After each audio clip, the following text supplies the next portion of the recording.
Thank you for joining us today for this NACDA webinar presented by RDG Planning and Design.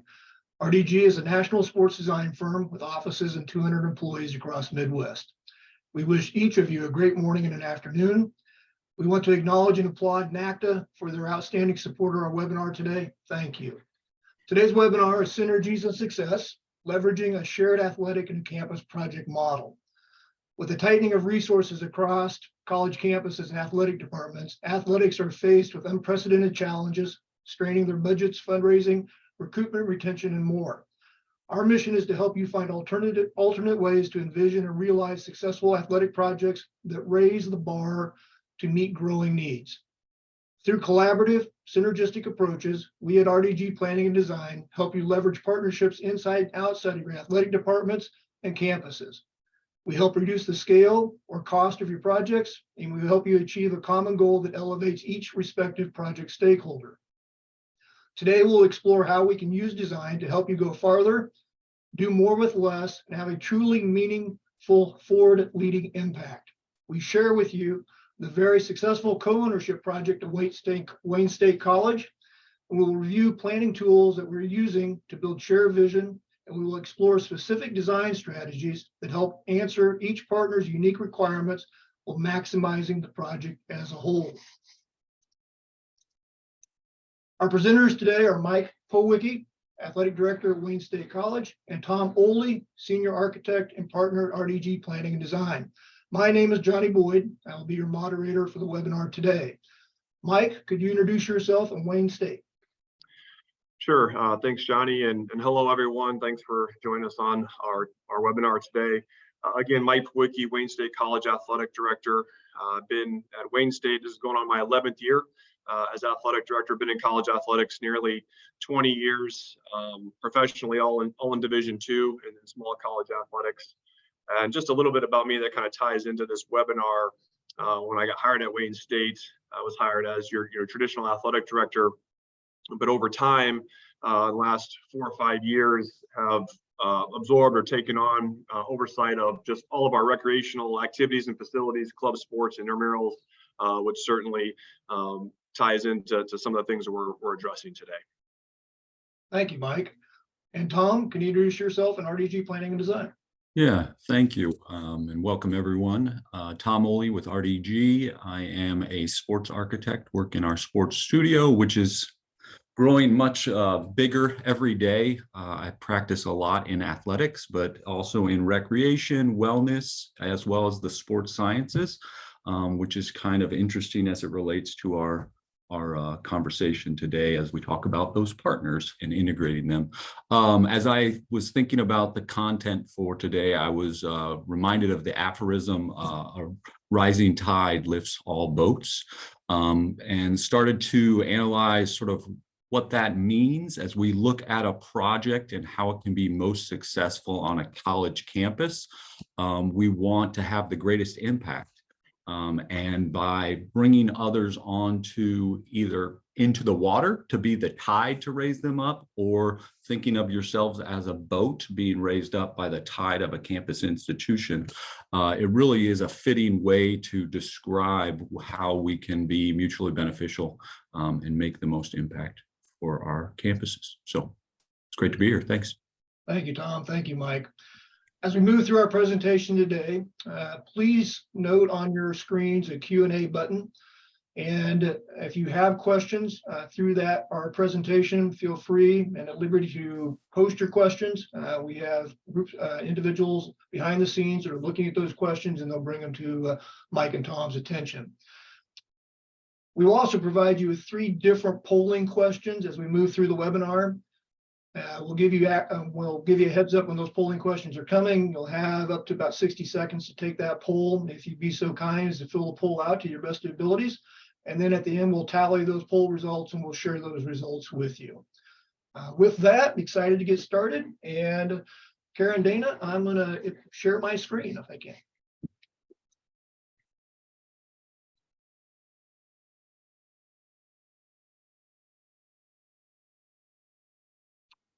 And Tom, can I get a thumbs up with the screen in place? Outstanding. Got it.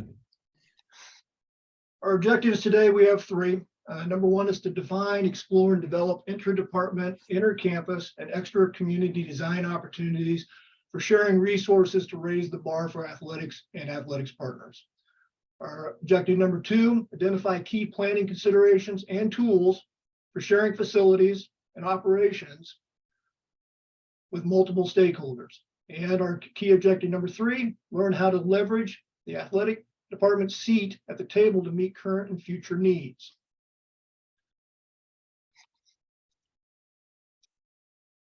With that, that's going to open up our roundtable. Our format today is we're going to, I'm going to act as moderator, ask Tom and Mike questions as we move through.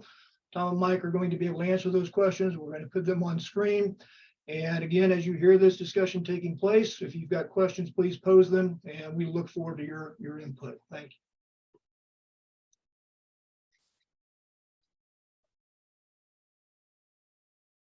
you. Okay, Mike, I'm going to start with you. So the whole thrust of the webinars today is shared spaces, the synergies and the partnerships that happen on campuses. You talked about your athletic director, you're also head of recreation. And so I'll ask you, in your definition, what is shared space on a college campus? Yeah, thanks, Johnny. The simple answer is, all of your indoor and outdoor spaces that, are getting pulled and asked to be used by lots of groups, on your campus or outside your campus that, honestly requires us as a department or a leadership group to, really create a prioritization model. And when you have those shared facilities, and even when you don't have shared facilities, obviously you're prioritizing who gets to use those facilities and when. So certainly the nonsensical answer is, yeah, it's your facilities that are used by lots of different people. That being said, I think in a true shared use space campus, it's not only the fact that you have different groups or stakeholders who want to use these facilities and do use these facilities, but in fact, they have the expectation and they feel they have the right to use those facilities based on how you're funded and how your campus is structured. So, and in that what a true shared space is something that, while yes, as an athletic director, we control those spaces, we certainly have to make it available to all of our different user groups because they have that expectation. So from a day-to-day standpoint, do you have new people who approach you on a weekly basis? How often is the shared aspect, how fluid is that sharing? I think it's about an hourly, consideration. Certainly, within our own athletic department and those on the call can have a testament to this, and in your own coaching groups and your student athletes, you get pulled in a lot of different directions trying to open up your facilities and schedule them in the right way and use it with your own internal groups. But then certainly, student groups, I mentioned club sports and intramurals, we have to schedule those facilities, across campus, whether it's, admissions, marketing coming in to use our facilities. Obviously our facilities, at least in our campus, are very well branded and taken care of. And so photo shoots and video shoots for general campus marketing is constantly taking place. We have admissions groups that are coming through. Obviously when there's other construction going on campus right now, we're going through a fairly major performing arts renovation. Our gym has turned into a secondary performing arts center at times. And so really anything and everything you can think of, we're constantly being asked to open up our facilities to internal users and external users. And of course, then you have camps and clinics, and we have a number of multiple community partnerships as well. We have an interlocal agreement with our school system, and I think a lot of people on this call probably have those similar articulation agreements as well too. So yeah, it's a constant battle to schedule your facilities and stay up on that and make sure you're being equitable and fair to not only your internal users but your external users as well. Great answer. And Tom, with your work in design and architecture, working with clients like Wayne State and Mike, how do you begin to investigate sharing and introduce that topic in your design? Yeah, it most often starts with a planning process. Where we literally try to ask the question, who should be at the table? Who could be a possible partner on a project and who could bring benefit to the larger collective. We think about those intra-departmental relationships, you know, team to team, gender to gender. We think about sort of the campus relationships. Who are those other partners from performing arts? You know, as we think about a gym and setting it up, is there someday you're going to need to flex that gym to be a performing arts venue? Let's make sure we get the sound system right, those things, and get that person in the room. And then think about the external partners, the extra folks. They're definitely not extra, but who can be regional partners and create sort of that critical draw to bring in. We start to think about where the different funding streams are going to come in, and how we can potentially create different operation models. It's one thing to build the building, it's another thing to keep it going for 50 years successfully. And having all of these key nodes or key folks coming into a building will ultimately make it more successful. Fantastic. I know in talking with both of you in preparation for today's webinar, we talked about that interdepartment aspect. And I think, Mike, you talked about athletics, recreation, club sports, those that are elevated, those that are regular, intramurals, you know, that piece. You also discussed intercampus, academics, exercise science, health and human services, sciences, marketing, student recruitment. And then in the extra community, and I think you just mentioned a bit ago, you know, high schools, leagues, private and rental, others. So in management of facilities and the planning of facilities, all of those groups are your user groups. Is that a fair statement? Spot on. Yep. Spot on. And each one of them comes with their own wants, their own needs, and you're in a position to try to manage those. Yeah, correct. And, you know, and every campus has its challenges, not only with space, but then, you know, to Tom's point on how you operationalize some of that brings on a whole nother set of challenges. Anything from, you know, your external users, you certainly want to make your campus open and available to outside constituents, and everything from liability to contracts and all the things that kind of go with that. But yeah, certainly, you know, our staff and our facilities are pulled in lots of different ways. And I'm sure, well, that's a thorough list. It's probably not an exhaustive one, you know, from the people and entities that try to get on our campus, which is a great thing. You know, we want to be and I think many of our campuses do, you know, we want to be institutions of service and regional service, and making sure your facilities are open and available without always displacing, you know, your student athletes and your athletic programs. Obviously, that's a critical piece of what we're trying to do in intercollegiate athletics, certainly. But just trying to strike that balance between making your campus welcoming, open and available, to, you know, protecting your facilities and keeping up on the maintenance and keeping your facilities very high quality, but also you know, available to your student athletes and coaches.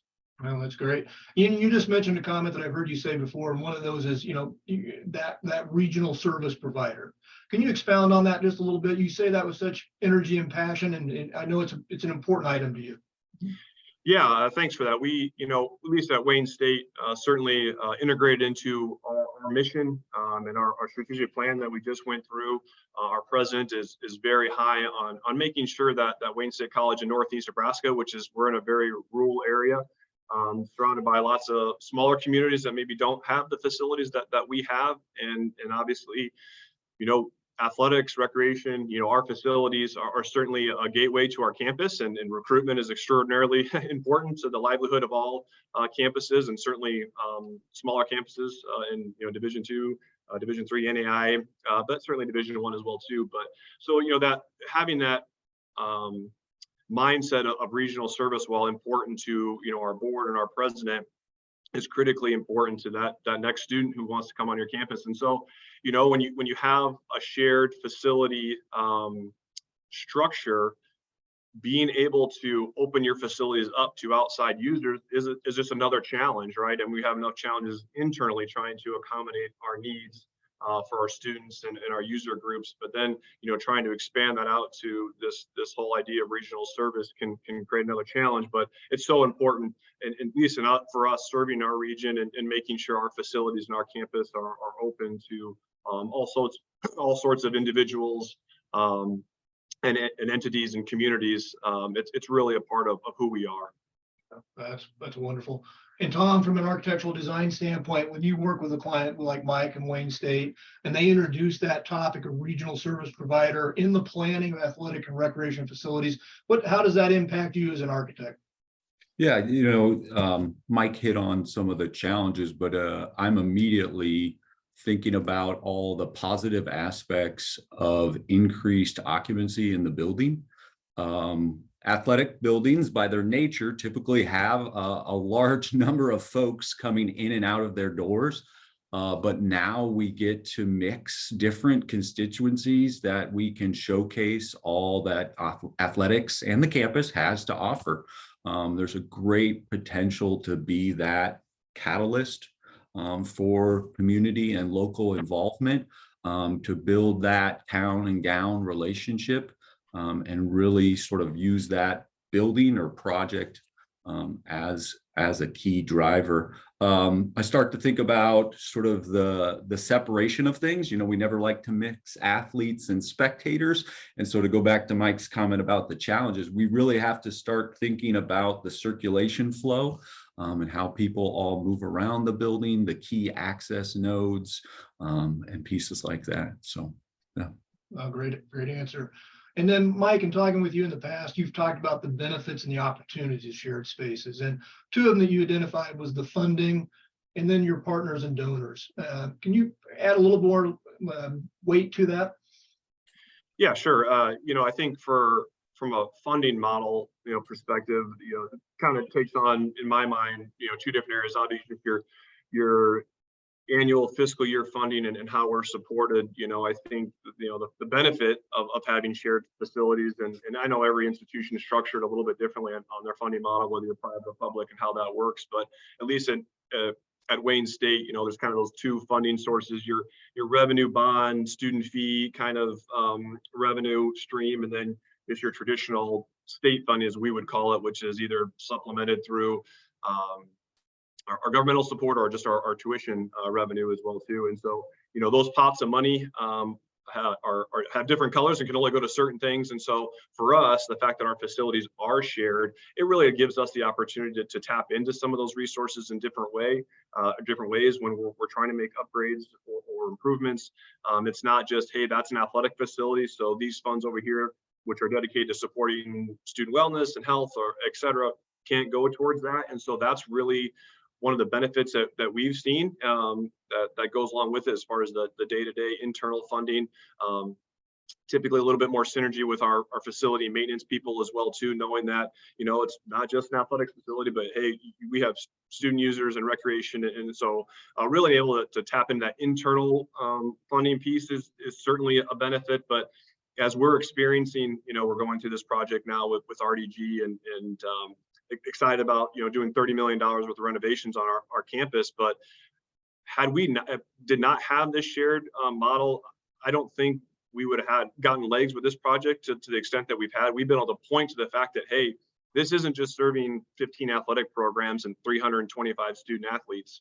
We've got 350 club athletes. We've got 1,200 different students who use our intramural programs. We have 100,000 users in our student center. So we're able to kind of point to those statistics as we are going out, and quite frankly, for us, as we're fundraising and tapping into foundations in our area, they want to hear that. They want to see this universal use of facilities, and knowing that obviously you're serving all of your students and your user groups internally, but going back to that regional service model really has allowed us to tap into different funding. And quite frankly, for us, anything that goes along with our strategic plan, that's what's going to get funded. And so that's really important to our president. And so the fact that, we've got this $30 million project, we're not fundraising for all of it. We're fundraising for a good portion of it, but there are institutional cash funds that are coming to the table. There's revenue bond funds that are coming to the table. There's LB 309, which is a legislative bill to help with ADA accessibility, are coming to the table. And so I think because we have all of these user groups, that's something that we've been championing the entire time, that's really gotten this project off the ground and into the position that we're in. And obviously as costs have kind of come in, and that, as you can expect, the price tag has escalated. The fact that it does support our strategic plan, our presence behind it, and it does impact so many user groups, that has absolutely been critical to getting this project moving forward. Great. And Tom, with Mike's comments from a designer architect standpoint, you're at the table with those groups. You're hearing their needs, you're planning and developing a strategy right alongside Mike and being able to answer those needs. Yeah, exactly. We're thinking, like the analogy of the gym. We're thinking about those pieces. We're starting to slice and dice the minutia of storage. You would never, well, unless you've done a shared facility, you might not appreciate how much storage is going to impact your overall design. Each one of those groups needs that door off of that room that has their stuff, and it needs to be secure.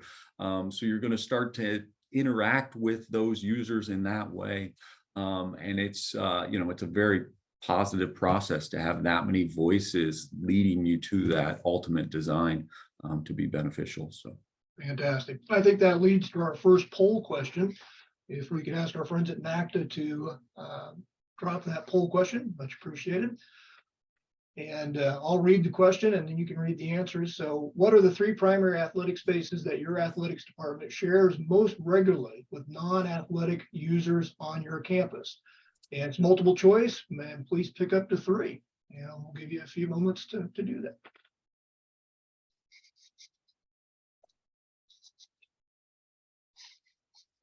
Mike, as we're letting our attendees answer those questions, that poll question, I'm going to ask both of you a question again. So, Mike, with all those different user groups, your regional strategy, quality of the space and the design, how critical is that to Wayne State and you in being able to deliver on promises and services? Yeah, it's incredibly important.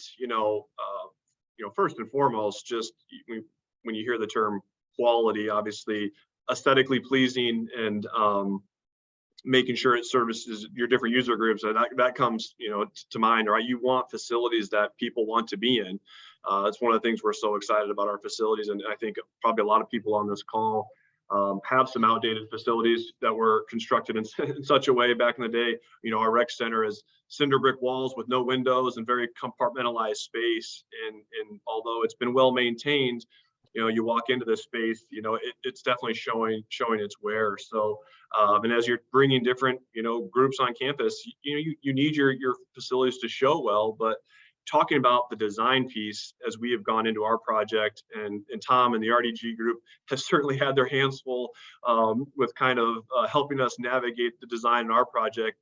For one, really important to us that we're in a cold weather state, that when we do build this new facility, that our students and our users can enter in one building and walk all the way through all 3 of the buildings that connect and never have to go outside. So that's a critical part of the design. But everything from wayfinding, when over time we've at Wayne State, we've built these different facilities at different times and have just kind of rammed them together and without, I don't think, a lot of thought. And so we're really trying to be intentional and with design. So to Tom's point, yes, you have enough storage space, but your ability to find your way from one side of the camp or one side of our facility to the other side is convenient and easy. We share a facility with an academic unit as well too, and so making sure that you're being mindful of some of those things. Obviously, to what Tom said, our facilities are open a lot. We have a lot of users.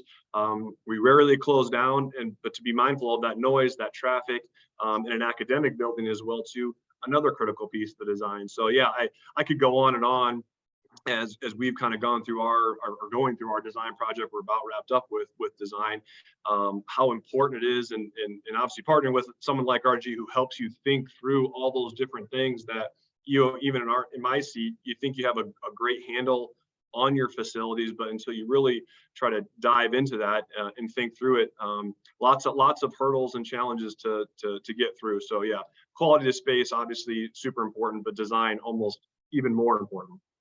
And we have 2 things. Number one, we got poll results and we've got a question. I'll read the question first. How do you go about bridging relationships with academic units or other areas of campus? Through that lens, what are the most difficult obstacles you have encountered in the early planning stages of a new and shared facility? Yeah, great question. For us, I think inherently, again, it goes back a little bit for us to the benefit of a shared space. Like I said, I just mentioned our our human health sciences are in the basement of our basketball, volleyball facility. And so obviously they have a lot of physical education courses that utilize our different facilities. And really for us, bridging that gap has been about making your facilities available and making sure that, you know, the faculty and the chair of those departments have a seat at the table when we start mapping out our calendar for the year, when they're planning classes, whether it's physical education courses or, you know, quite frankly, for us, when we went through our feasibility study before we got in design, we made sure we had academics as a part of that planning process. So we could also communicate, so we could hear their needs on top of what my perception of their needs were, but then also we can try to put some design elements together to better service their area. So, you know, I think, yeah, bringing them on board and really making your facilities available and making sure their voices are heard has been a critically important part of our partnership with academics. Is there an obstacle piece to that? And was there something in your way that you had to solve? How did that transpire, Mike?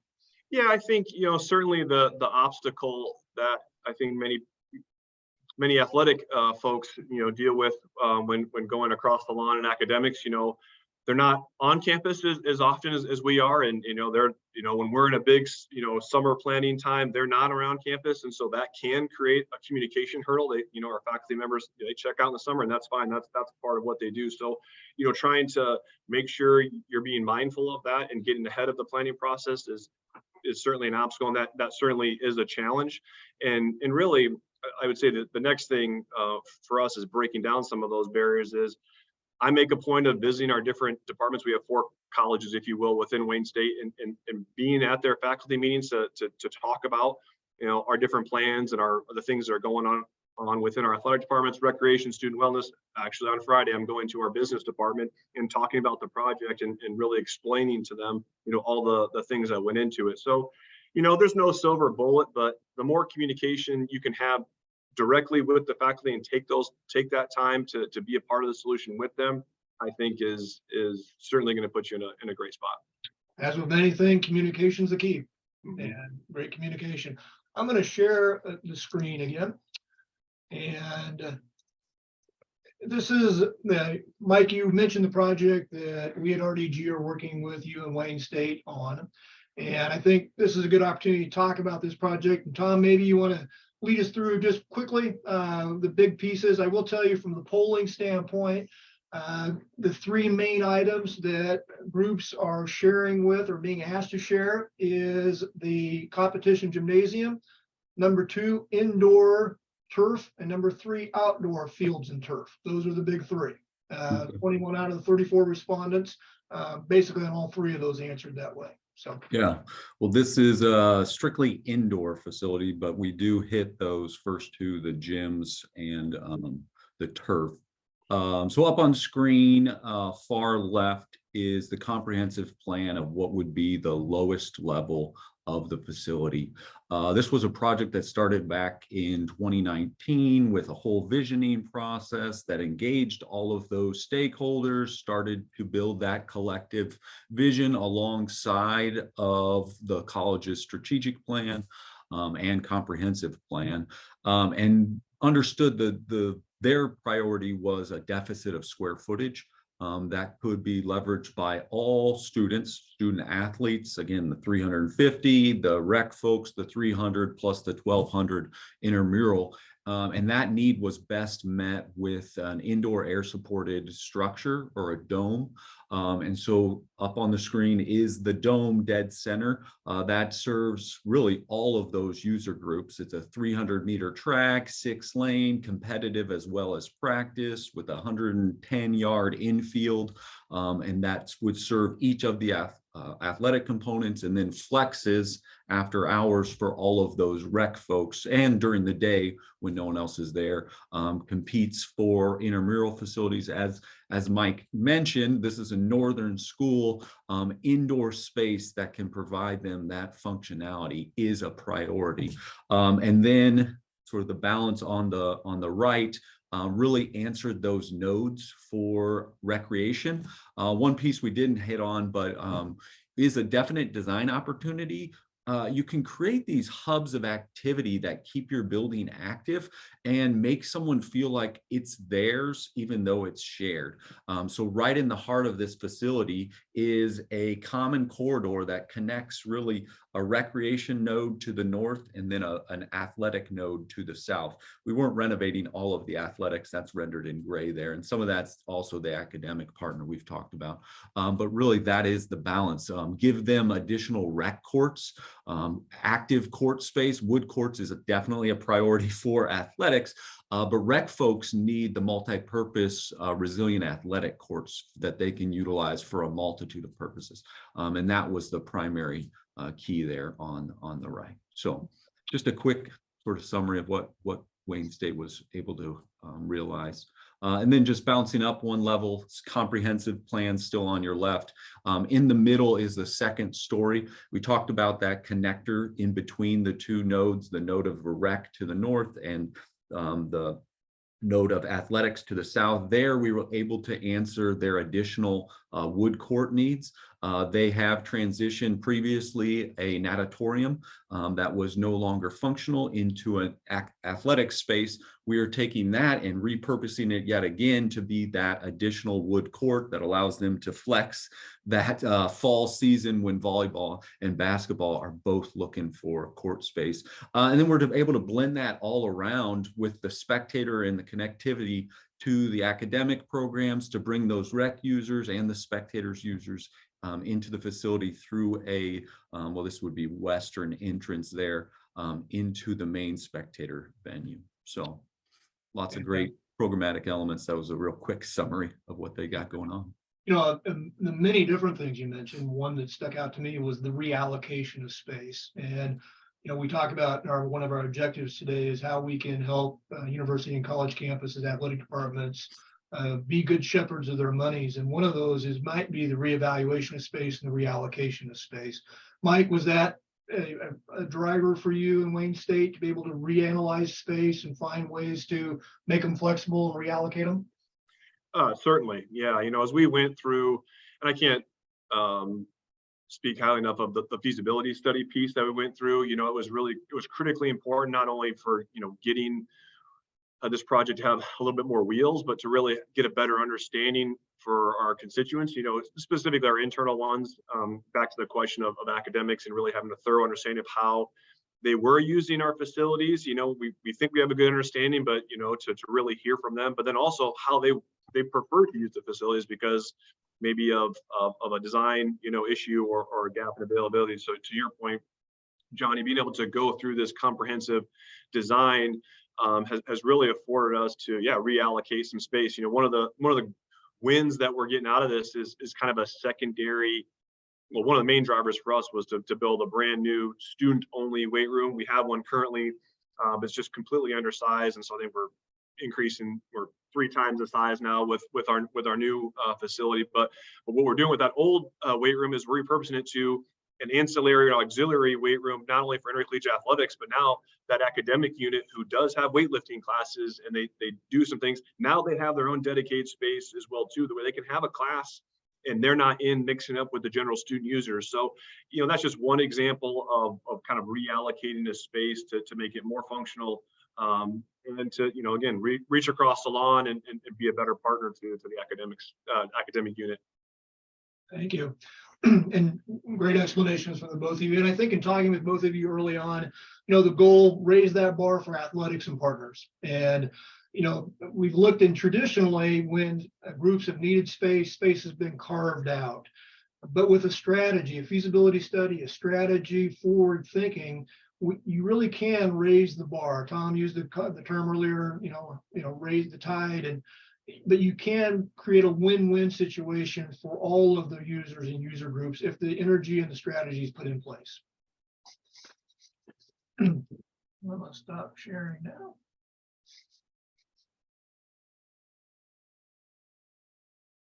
So we're heading into session, our objective number 2, key planning considerations and tools. And this I'm going to have Mike, I'm going to have you speak to this a little bit as well. So from a tool standpoint, communication number one. So certainly you can walk down, down the street, down the hall, knock on a door and talk to somebody, but what is your primary tool for developing communication, managing scheduling, and being that person or that department that can manage all of this? Yeah, I mean, I think first and foremost, and I know this isn't available to everybody, but your people are your biggest asset, right? And so for us, the fact that we do have someone within our department who manages all of that scheduling, aside from myself, who can really dedicate the time, because that's what it takes. I mean, we have this many different kinds of users. And for you fellow ADs and administrators on the call, God love our coaches, but they're not great sometimes at thinking ahead and rescheduling, or they change something. Sometimes the last people to know, other than athletic training, are your facility people. And we're telling people no a lot of times that, hey, this facility is already booked up. And so, having someone who can be a point person, and to go back to you, John, you can have all the different scheduling platforms in place, but without that constant proactive communication all the time, there's going to be problems. And so, I can't speak to that enough. And even with our own people internally, they just don't think that way necessarily. And then you start throwing in student users who certainly don't, they're doing everything last minute, or external users who don't quite understand how our scheduling process works, or what have you. So that proactive communication all the time, and we talk about it in our administrative staff meetings, is like, yeah, it would be nice if these groups would think ahead and come to us, but that's just not reality. So let's just be our own solution and make sure we're actively reaching out to our constituent groups. But really, for us, you still got to have some guiding principles, and we really developed some good prioritization, how we're going to manage those facilities when we do have conflicts that come up, whether it's our own intercollegiate athletic programs or club sports or intramurals or academics. And we have some guidelines that really help us kind of think through that process and be organized to make consistent decisions. I think that's also extraordinarily important. And then, it is finding that kind of that communication tool, or that managing. And for us, we've used some different platforms, and our institute currently has a kind of a universal scheduling matrix. But we've talked about it, Tom and Johnny and I, when we were on the call, as simple as it can be, every single one of our usable athletic facilities has its own Outlook calendar. And that sounds like a very, poor man's or poor person's version, but it's been the most effective tool we have, so anybody and everybody, that calendar can be shared. Now, they can't edit it, our facility managers have to do that, but it's mobile, it's available, and it's user friendly. Everybody has it on their phone, their emails, students can have access to it. So really, that has been an incredibly powerful tool that is convenient for everybody, and really helps our users get ahead of their planning purposes. So, there's no silver bullet to that, but yeah, proactive communication, having some sort of platform to communicate those scheduling demands is important. Outstanding. Mike and Tom, we have another question. This question is, our campus is big on documenting the volume of square feet for new projects like the one you just showed. How did you go about deciding the appropriate square footage needs for various stakeholders? And Tom, I think that's a good segue into a couple of questions we've talked about with you. And so maybe answer that question. So how did you go about deciding the appropriate square footages? So really, we hone in on, again, we build the collective vision, but then we hone in on the specific needs for each one of those user groups. Specific to athletics, we would really look at the peer institutions. Wayne State is in the Northern Sun Intercollegiate Conference, and so we look at their demographics as they sit from a quantitative as well as qualitative perspective in that conference. And then we also look regionally at the peers that they are directly recruiting against, whether that's the University of Nebraska, Omaha, or other institutions that might be up or down as well. And then also we look at a comparative analysis of aspirational institutions, really to benchmark all of those pieces. Within that collective, we then start to look at how many toilet fixtures are there per student athlete, how much square footage is allotted per student athlete for a locker room, for a weight room, for a training room, so that we can aggregate a collective vision of where in this case, Wayne State sits in that model, but then you have to distill it down. You have to go back to the vision and understand, just because one institution has gone this far, they might have a reason they did that. And Wayne State's vision should drive where you go. And then we look at all the other partners, as I had mentioned, specific to recreation. We would dive into the NERSA data set, as well as historical peers that we can utilize to evaluate their sort of benchmarking of square footage. So, Tom, I'm going to provide you a couple images that you provided in preparation for this. Just give you a chance to talk through, a little bit. So this one is an image that we would create for a campus, really to talk about each of the spaces and to understand who is going to be utilizing those spaces, understand when they're going to come into the space, and what they're going to perform in that space. One of the challenges when a building comes to reality is sometimes shared use spaces don't get owned. Athletics doesn't generally have that problem, but some of your other campus stakeholders want to use a space, but they don't want to own a space. And when a space is not owned, no one empties the trash cans, though you have custodial staff for that. No one picks up the chairs. No one rearranges the room. And so early on, we want to understand, we want to build all these spaces. Let's make sure they fit in your project, in your vision, in your budget. And then let's talk about, are you really going to use them? How often are you going to use a 100-person meeting room that athletics is going to use once a week, maybe? And is it athletics owned piece of real estate, or is it another stakeholder's piece of real estate? And then if you go to the next one, Johnny, just one down, I believe, we start to think about the time allotted. When do you need to use that space? This goes back to Mike's comment about scheduling. Athletics is uniquely able to schedule campus resources better than most academic units on campus. I won't speak for all of them, but it would be our appreciation that they're pretty darn good. They're managing their time because it matters, and each second matters to athletic users.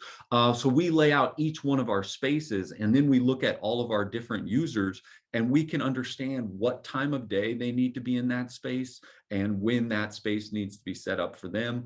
And then we can start to think about adjacencies, start to think about flows and spatial sort of relationships. So yeah, that was just sort of a few key pieces to this. We think through really the planning considerations. Fantastic. I think this is a good opportunity to introduce our poll question number 2 to our attendees.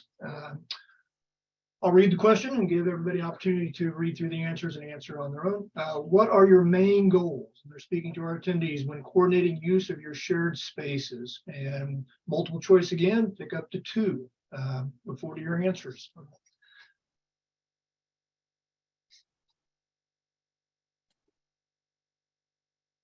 Comment on your screen is, I think, a very important slide, and I think begins to get to the heart of what the goals are in a shared use strategic project. So in a project that has a multitude of users, there will be the common spaces that come into a building, and where you would create a standalone building, let's just call it 100,000 square feet. 30,000 square feet of that building is going to be allocated toward what we define as gross square footage. That square footage that is common to all building users, that isn't necessarily utilized for net purposes being your directly applicable programmatic areas. And so in a shared use building, you would have all of those key nodes that exist around each one of your user groups, but you wouldn't have to create those unto yourself, and you wouldn't have to create those duplicated. What I would mean is every building on most college campuses is required to have, or desired to have, a family care, a place for lactation, a place for meditation, a place for sort of any medical need. Well, you're not going to create 4 of those. If you have 4 building partners, you're still just going to create the one. And so as your dollar goes toward the whole pie, you can save more money on that 30,000 square feet by bringing other users into the building to really make the collective larger. So we like to say the entire piece of pie gets bigger, but your proportional of that pie might not get bigger, but your slice gets bigger, to give it sort of an analogy. And then in a sort of opposite paradigm, you could look at a smaller slice of the pie. We've had the opportunity where athletics programs have been able to come into facilities and find that key node that can benefit the campus as a whole, but also really benefit the user group specific to their needs in that facility. So I think that segues right into our poll results. So the question was, what are your main goals when coordinating use of your shared spaces? And we had 29 respondents, and our leading responses was number one, maximized allowed student athlete practice time is a goal. And then on the second one was maximizing partnerships and possible funding resources. Those were our two primary responses. So we appreciate your time and response on that. Mike, do you have any comment to those two?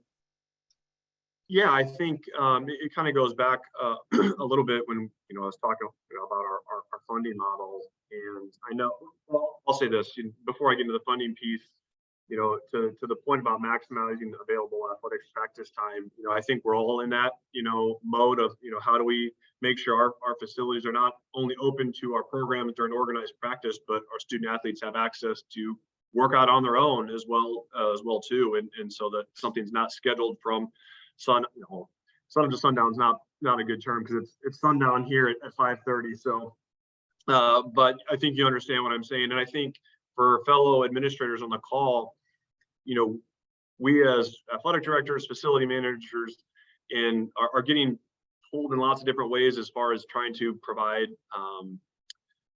support to our student athletes. And obviously with the evolution of the importance of sleep and, mental health, having your student athletes have to get up, work out at 5 a.m. or, practice till 11 o'clock at night. Back in the day, that was okay. And that still exists on our campus to some degree as well too, but we're really being challenged nowadays to kind of shorten that window so your student athletes and all your students, but your student athletes in particular, have more time available to themselves, to recharge and to be away from their athletic programs. And so when you have limited indoor facilities and your schedule is packed, it's really hard to do some of those things. And so obviously that's a critical piece that we're starting to see a lot more nowadays, that, it's not okay to have our teams, practicing late at night because of those factors. And yeah, certainly the funding model, I went back to it, but, for those who are on this call who are looking for ways to fund new facilities, and, foundations have been extraordinarily supportive of this project. And one of the things that we've been able to point to is all those different user groups. And, so if you don't have that model where you really trying to hold back or reserve facilities only for athletics, I challenge you to think in terms of, opening your facilities up a little bit more so you can justify when looking for some of those outside funding sources. And it's, like I said, it's been incredibly successful for us, and it's been a critical part to our funding model. I'll say that. Great answer. I'm going to share our topic number 3, our objective number 3, maximizing athletic benefits. Mike, you were just alluding to these. We'll get into these. And before we move on, I think it's a great opportunity to introduce poll question number 3. And which will be our last poll question for today. So the question is, what are the biggest opportunities for your athletics department across your institution? And we're offering you multiple choice and up to 3 answers, and look forward to your responses with that. And we're beginning to wind down and have a few last questions we want to ask Mike and Tom. And Mike and Tom, thank you for your time today. And I think, Mike, I'd like to get your view on leveraging the athletic department's position at the leadership table. So it's one thing to self-identify your needs. It's another to now make those needs into reality.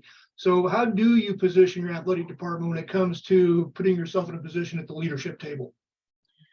Yeah, that's a great question. I think across a lot of campuses, we struggle with that at times, based on your management structure and who you report to as an athletic director. And so, kind of going back to what I said in my introduction when I first got hired here as just an athletic director, and the opportunity really came to take over club sports, intramurals, and basically general student wellness programming. And it wasn't necessarily forced on me. It was something I did seek out a little bit because it was an opportunity. I knew to control internal funding, but to your exact question, Johnny, and I reeled off some of those stats and all the different students that are impacted by our facilities and what we do. And certainly, when decisions are being made, and I'm fortunate enough, I report to our president and sit on her kind of smaller cabinet. When decisions are being made, it's an opportunity for us in athletics and recreation to show our impact, but also to be team players and work across others across the lawn. Again, I think to Tom's point, we're really good at scheduling our facilities, but we're in game management too. So we're good at managing our facilities as well too. And so when we have graduation in our gym, our staff and our facilities maintenance folks are kind of shorthanded. Our staff are always willing to step up. Well, maybe not always wanting to step up, but we make ourselves available to help out whenever possible, take down chairs when it's not just an athletics program or event. So anytime you can do those kind of things, it just makes your department and the things that you need incredibly valuable to the institution. So those are just some small ways that we certainly are at the table, and obviously as we've made plans for this facility, we've been able to point to the impact of that. And then of course, again, I said it before, and people use this all the time. Athletics is often the storefront of the institution. Your facilities certainly are, and being able to point to that impact on general student recruitment or general student life. Anytime you can show those impacts, help you become a part of the decision-making process on your campus. A lot of great content there. That's a good segue for everybody attending. This will be recorded. It'll be available on NACDA's website. A lot of great content today. Feel free to go to that recording, listen again, call and ask questions. And I think that's fantastic. Tom, and I would Mike's response. This is our last question for today. So all these different user groups, communication, what is the story of branding, integrated branding? How does everybody get their name on something? How do they promote themselves? How does that work in design and part of the strategy? Yeah, it's an opportunity first and foremost. Athletics, for the most part, carries the institution's brand interchangeably or on parallel tracks. There's typically some different logos utilized, but the HHPS, your health partners on campus, don't necessarily carry that brand. In a shared use facility, depending on who's brought in, you can take advantage of those other viewpoints and create more holistic perspectives of users. Again, it goes back to that qualitative perspective where, again, athletics might not have that much usage of a lounge space. The academic partners do have need for that lounge, which will mean more dollars are going toward that qualitative piece. And inside of that lounge, while it can still be a branded campus element, it can resonate throughout the holistic sort of mind-body perspective of that academic partner.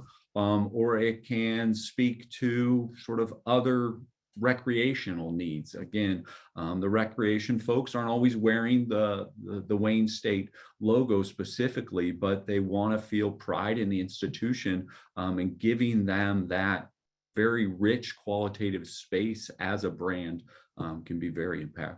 So great answer.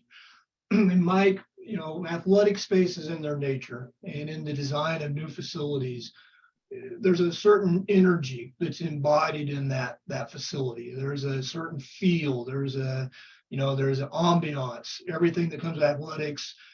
As you've talked with your different partners on campus, I assume people want to be part of that energy. Yeah, absolutely. And that's the fun part of what we get to do, right? I mean, you're building the facilities and, we get into mechanical systems, all that, that's when the AD kind of zones out. But, the opportunity to capitalize on that energy, that branding, it's the fun part. And it's, everybody who goes to different facilities, and a lot of people on this call, you always appreciate, you're probably just like me, you're snapping pictures of a branding opportunity and some of those kind of things, but certainly opportunities then to engage my president at a higher level, engage our marketing folks, our admissions folks at a higher level, again, to make them a part of the process has been valuable to us. But yeah, I think certainly when you have something like this going on, it creates excitement, not only just internally, but again, going back to how you generate more funds, it creates a lot of excitement with your donor base as well too, and bringing them on board and getting them to support the project and really be able to see it. And obviously RDG,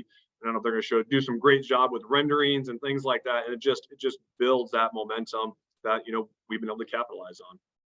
Fantastic. And our time's about up. So Tom, I'm going to ask you, do you want to put any closing remarks on today's discussion? No, I would just thank you and thank NACDA, thank Mike for singing our praises. We greatly appreciate that. It has been a tremendous project to work on, a learning and growing experience, as well as an opportunity to showcase sort of our expertise in the world. Shared facilities are where folks are going. We're hearing about it all the time. I would echo Mike's statements about athletics having a unique position at the table. You have all of these great resources that you can leverage and maximize, and showcasing those to folks as a positive can get that project going, can get this $50,000 to get your planning effort off the ground, to get a project, to build that mass, to understand who those partners could be. So appreciate the time. Thanks, everyone. Mike, with your comments to wrap up? Yeah, again, thanks everyone for being on the call. Appreciate RDG for sponsoring this, and NACDA, of course, a great organization to be a part of. I'll just offer this for those who are on the call. Everyone want to touch base offline just to kind of hear about our thought process. We've got, generated case statements and things like that that have really been important to our success in moving this forward, and could talk a little bit more about our feasibility study process to Tom's point about getting that $40,000 or $50,000 to get the project off the ground. That was so important to identify, some of those gaps and we were benchmarking against our peers. And so anybody on the call who wants to have more conversations and get some more information, happy to have that. But yeah, shared facilities are what we're about, certainly at the Division II, Division III, and NAI level. Not exclusive Division I it also has some of that going on, but it's really who we are. It's the direction that we're going when funding is a critical resource and hard to come by. Finding ways to leverage those shared spaces and shared facilities is really important. Thank you, Tom. Thank you, Mike. Thank you, NACDA. It's been our pleasure today to provide this webinar. And if any questions, please reach out to us, and we wish you a great day. Thank you. Thanks, everyone. Thank you.